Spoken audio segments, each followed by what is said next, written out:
Hello दोस्तों, स्वागत है आपका हमारे चैनल पर। आशा आप सभी ठीक होंगे। तो बिना वक्त गंवाए प्रीवियस ईयर क्वेश्चन पेपर्स पर आधारित इस क्लास को कंटिन्यू करेंगे, जिसमें कि आज हम नाटक से संबंधित प्रश्न देखने वाले हैं। सभी प्रश्न महत्वपूर्ण रहेंगे, ध्यान दीजिएगा और अंत तक जुड़े रहिएगा। किसी प्रश्न में कोई डाउट हो तो आप कमेंट करके ज़रूर बता सकते हैं। जिन प्रश्नों की डिस्कशन डिटेल्स में करने की आवश्यकता होगी उन्हें डिटेल में देख लेंगे। ठीक है, देखते हैं पहला प्रश्न। ध्रुव स्वामिनी नाटक का चरित्र पात्र निम्नलिखित में से कौन है? तो ध्रुव स्वामिनी नाटक का चरित्र पात्र है इनमें से रामगुप्त ध्रुव स्वामिनी नामक नाटक का चरित्र पात्र है। सिहरन किस नाटक का चरित्र पात्र है? तो सिहरन है चंद्रगुप्त नामक नाटक का चरित्र पात्र। सिहरन चंद्रगुप्त नामक नाटक का चरित्र है। विशाख नामक नाटक का एक पात्र है। स्कंदगुप्त नाटक का पात्र है। आगे बढ़ेंगे। निम्नलिखित में से किस ऐतिहासिक नाटक की रचना भारतेंदु युग के नाटककार श्रीनिवास दास ने की? ऐतिहासिक नाटक की रचना भारतेंदु युग के नाटककार श्रीनिवास दास किस युग के नाटककार रहे? भारतेंदु युग के नाटककार रहे। तो इनमें से कौन सा नाटक श्रीनिवास दास द्वारा रचित है? अमर सिंह राठौर, संयोगिता स्वयंवर, महाराणा प्रताप या फिर नील देवी? तो संयोगिता स्वयंवर नामक नाटक के रचयिता कौन रहे? श्रीनिवास दास, जो कि ये भारतेंदु युग के नाटककार है। अमर सिंह राठौर किनका नाटक है? अमर सिंह राठौर है राधाचरण गोस्वामी का नाटक। अमर सिंह राठौर है राधाचरण गोस्वामी का नाटक। महाराणा प्रताप किनका नाटक है? तो राधा कृष्ण दास का। महाराणा प्रताप राधा कृष्ण दास का नाटक है। नील देवी किनका नाटक है? तो नील देवी भारतेंदु हरिश्चंद्र जी का नाटक है। आगे बढ़ेंगे। अगला प्रश्न है, दृश्य तत्व साहित्य की किस विधा का अनिवार्य वैशिष्ट्य है? दृश्य तत्व साहित्य की किस विधा का अनिवार्य वैशिष्ट्य या फिर कहते एक अनिवार्य तत्व है? तो नाटक विधा का। दृश्य तत्व नाटक विधा का एक अनिवार्य तत्व है, जबकि कहानी, उपन्यास, कविता में दृश्य तत्व अनिवार्य नहीं है। निम्न में से कौन सा भारतेंदु हरिश्चंद्र का मौलिक नाटक नहीं है? मौलिक नाटक यानी कि भारतेंदु हरिश्चंद्र ने जो नाटक स्वयं लिखे हैं वो मौलिक नाटक हुए, और कुछ नाटक उन्होंने कुछ नाटक उनके अनुदित है। ठीक है, भारतेंदु हरिश्चंद्र ने किसी और के नाटकों का हिंदी में अनुवाद किया है, वे उनके अनुदित नाटक कहलाएंगे, और जो उन्होंने स्वयं लिखे वे उनके मौलिक नाटक कहलाएंगे। तो यहाँ हमें बताना है कि निम्न में से कौन सा भारतेंदु हरिश्चंद्र जी का मौलिक नाटक नहीं है? तो प्रेम योगिनी, विश्वौषधम, चंद्रावली, ये सभी भारतेंदु हरिश्चंद्र के मौलिक नाटक है, परंतु पाखंड विडंबन ये उनके अनुदित नाटक है। पाखंड विडंबन ये भारतेंदु हरिश्चंद्र का अनुदित नाटक है। तथा ये किसका नाटक उन्होंने हिंदी में अनुवाद किया है पाखंड विडंबन नाम से?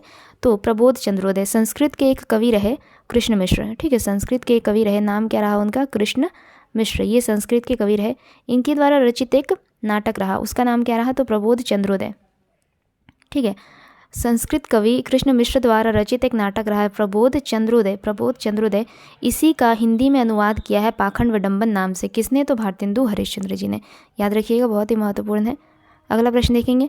निम्न में से किस नाटक में कृष्ण और वेणुरति के प्रेम का प्रदर्शन है? राधा, सूर्यमुख, कोमल गांधार या फिर सेतुबंध? निम्न में से किस नाटक में कृष्ण और वेणुरति के प्रेम का प्रदर्शन है? तो सूर्यमुख नामक नाटक में। ठीक है, सूर्यमुख नामक नाटक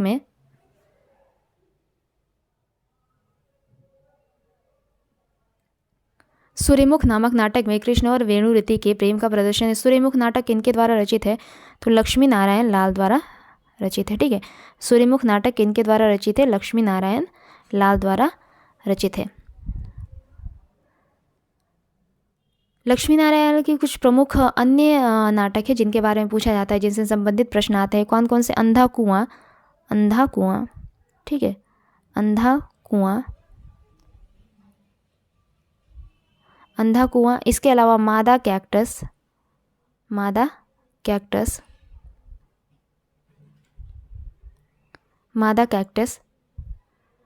मिस्टर अभिमन्यु।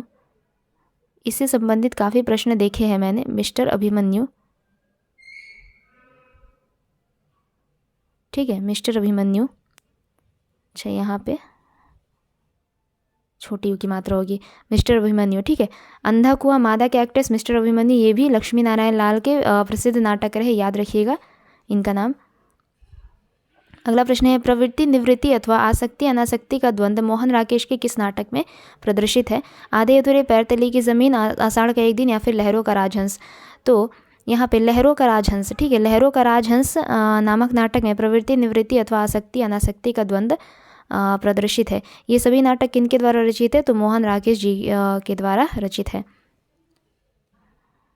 आधे अधूरे पैर तले की ज़मीन, आषाढ़ का एक दिन, सभी नाटक।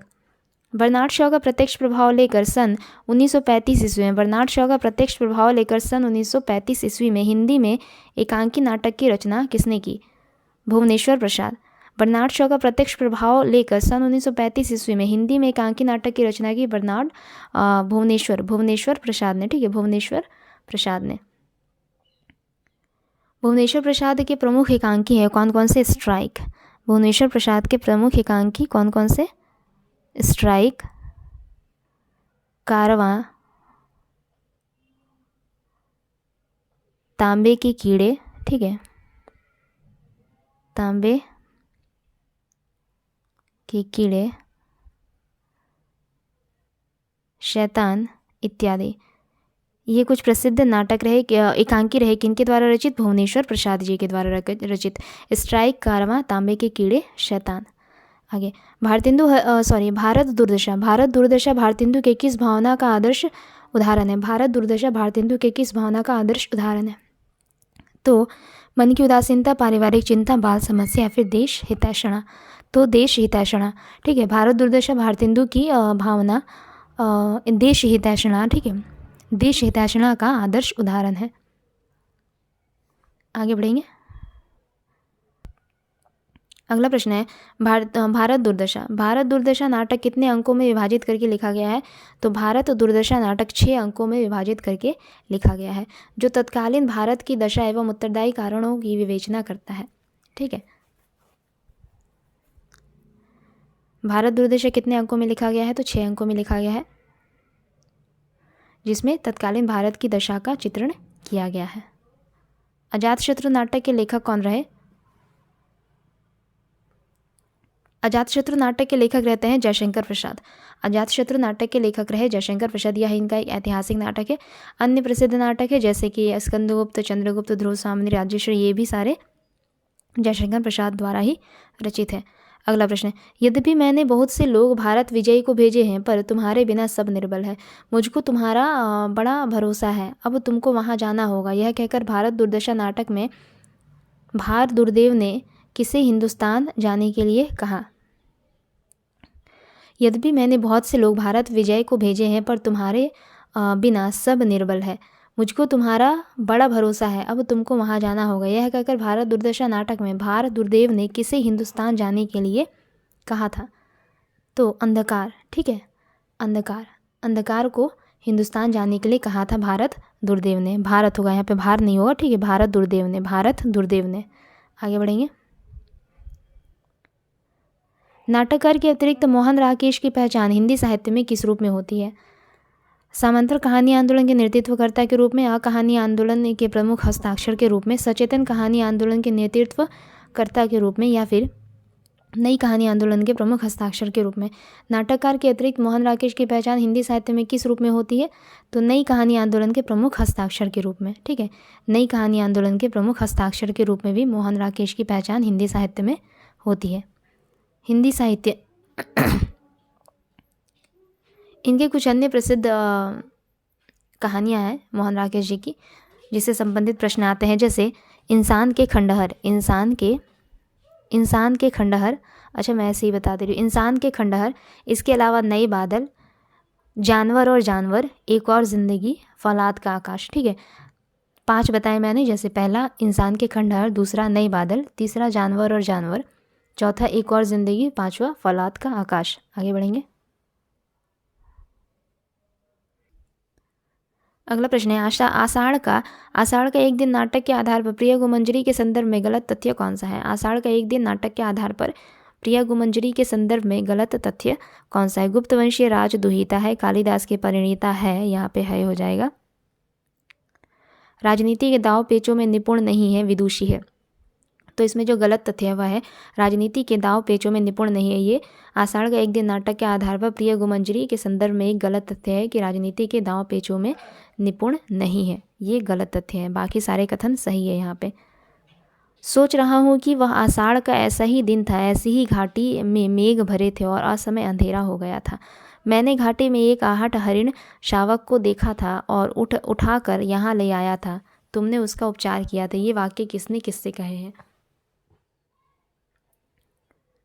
तो यह वाक्य कालिदास ने मल्लिका से कहा। ठीक है, यह वाक्य कालिदास ने मल्लिका से कहा।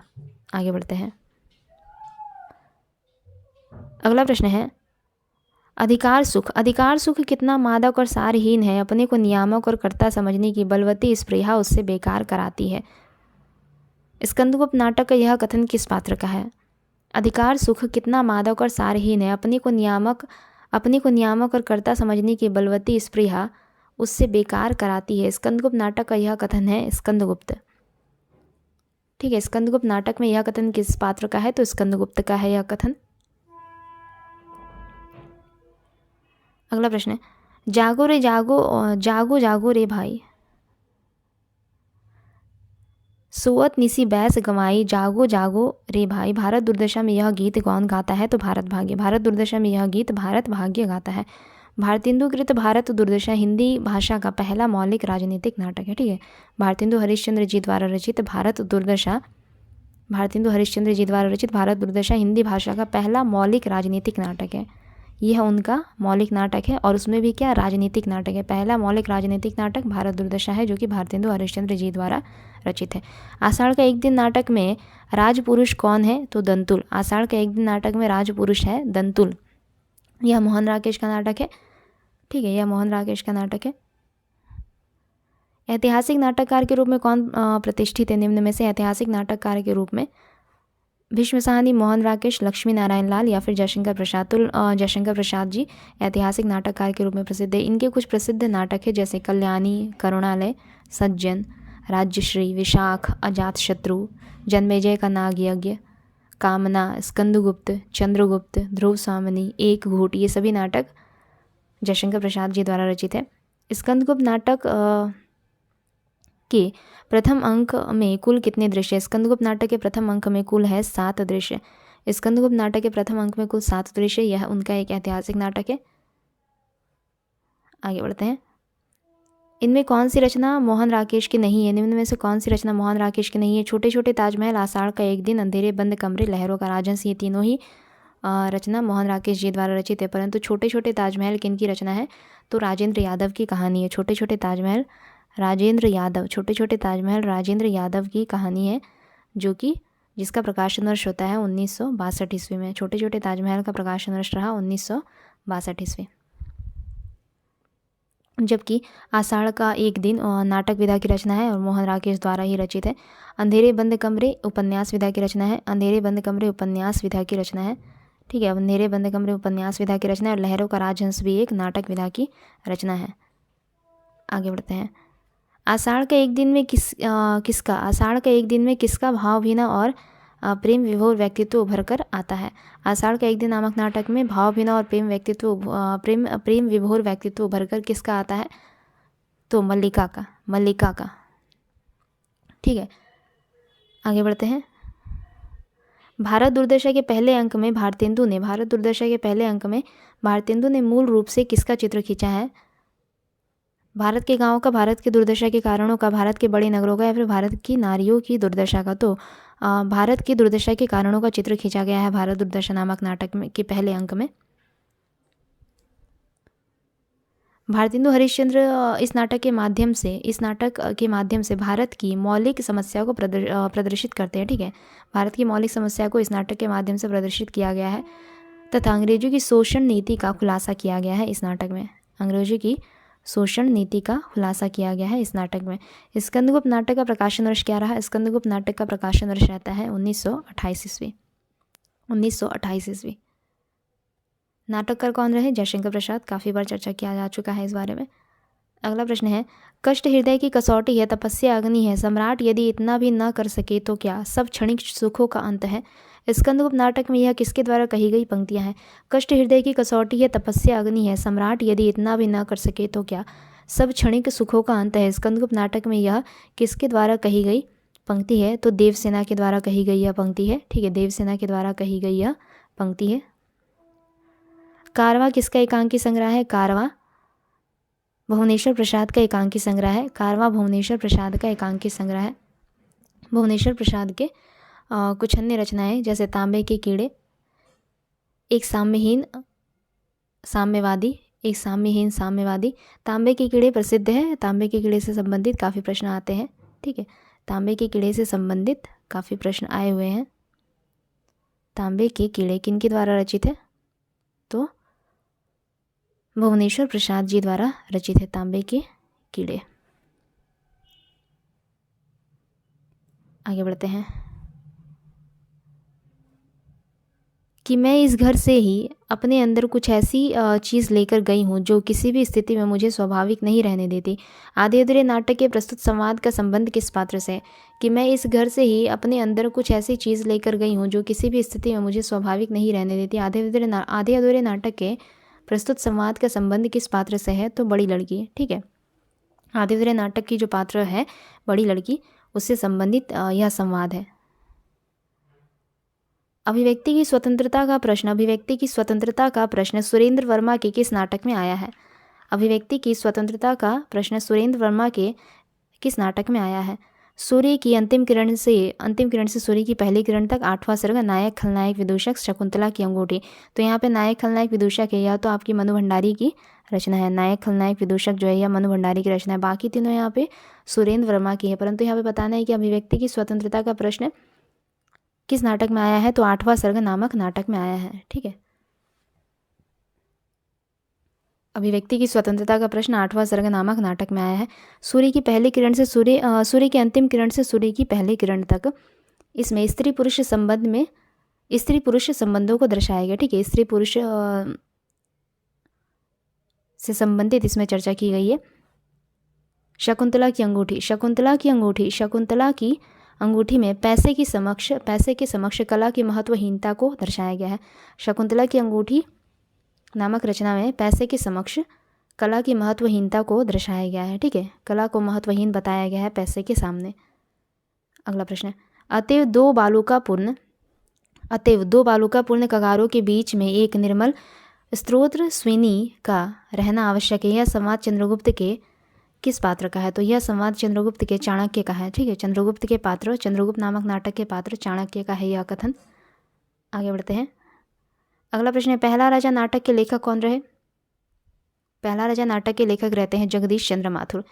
पहला राजा नामक नाटक के लेखक रहे जगदीश चंद्र माथुर। जगदीश चंद्र माथुर के अन्य प्रमुख नाटक हैं जैसे भोर का तारा, कोणार्क, शारदिया, ओ मेरे सपने, इसके अलावा 10 तस्वीरें, ठीक है। ये सभी जगदीश चंद्र माथुर के प्रसिद्ध नाटक रहे। भोर का तारा हो गया, चाहे कोणार्क हुआ, ओ मेरे सपने, शारदिया, 10 तस्वीरें इत्यादि। आगे बढ़ते हैं। वत्सराज किस विधा की रचना है? वत्सराज किस विधा की रचना है? तो नाटक विधा की रचना है वत्सराज। रचयिता कौन रहते हैं? लक्ष्मी नारायण